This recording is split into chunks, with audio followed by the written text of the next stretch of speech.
Ayo kita belajar klasifikasi makhluk hidup.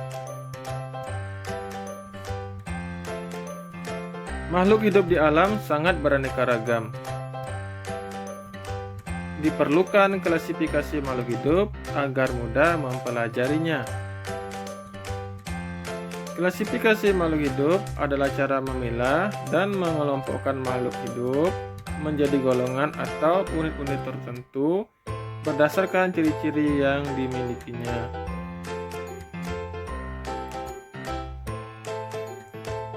Klasifikasi makhluk hidup dipelajari dalam ilmu taksonomi. Ilmu taksonomi diprakarsai oleh Carolus Linnaeus. Apa tujuan klasifikasi makhluk hidup? Tujuan klasifikasi makhluk hidup yang pertama, mempermudah proses mempelajari makhluk hidup.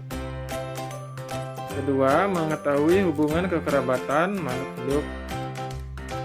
Ketiga, membedakan makhluk hidup yang satu dengan yang lainnya. Keempat, mengetahui manfaat makhluk hidup. Kelima, memberi nama makhluk hidup yang belum diketahui namanya. Apa yang menjadi dasar klasifikasi makhluk hidup? Dasar klasifikasi makhluk hidup. Yang pertama, persamaan dan perbedaan ciri makhluk hidup. Yang kedua, bentuk tubuh atau morfologi dan alat dalam tubuh atau anatomi. Ketiga, manfaat, ukuran tempat hidup dan cara hidupnya. Bagaimana urutan klasifikasi makhluk hidup? Urutan klasifikasi makhluk hidup dari tingkat tertinggi ke tingkat terendah. Yang pertama, kingdom atau kerajaan. Yang kedua, phylum untuk hewan dan divisi untuk tumbuhan. Ketiga, kelas. Keempat, ordo atau bangsa. Kelima, famili atau suku. Keenam, genus atau marga. Ketujuh, spesies atau jenis. Setiap tingkatan pengelompokan dinamakan takson. Bagaimana sistem penamaan makhluk hidup?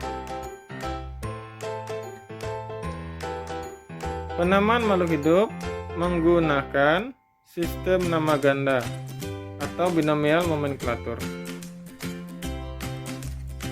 Aturan penulisan binomial nomenklatur. Pertama, setiap nama terdiri dari dua kata. Dua, kata pertama adalah nama genus. Kata kedua penunjuk spesies. Ketiga, huruf kapital ditulis hanya pada awal huruf pada kata pertama. Keempat, kedua kata harus cetak miring atau lurus dengan garis bawah. Kelima, jika nama lebih dari dua kata, maka kata kedua dan seterusnya diberi tanda penghubung. Contoh binomial nomenklatur. Oryza sativa, padi. Duria zibetinus, durian. Paranus comodensis, komodo. Grucula religiosa, beo. Perkembangan sistem klasifikasi makhluk hidup.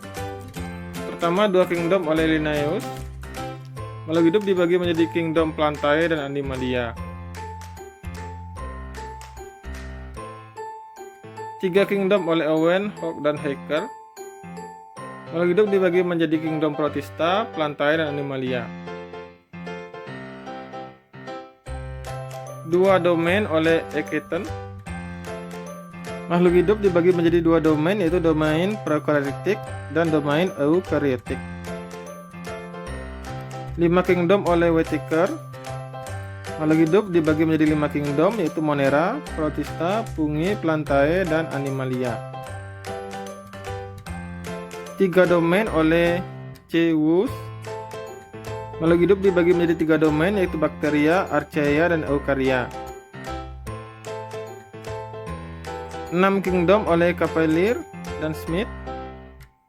Makhluk hidup dibagi menjadi 6 kingdom, Bakteria, Chromista, Protista, Fungi, Plantae, dan Animalia. Terima kasih. Semoga bermanfaat.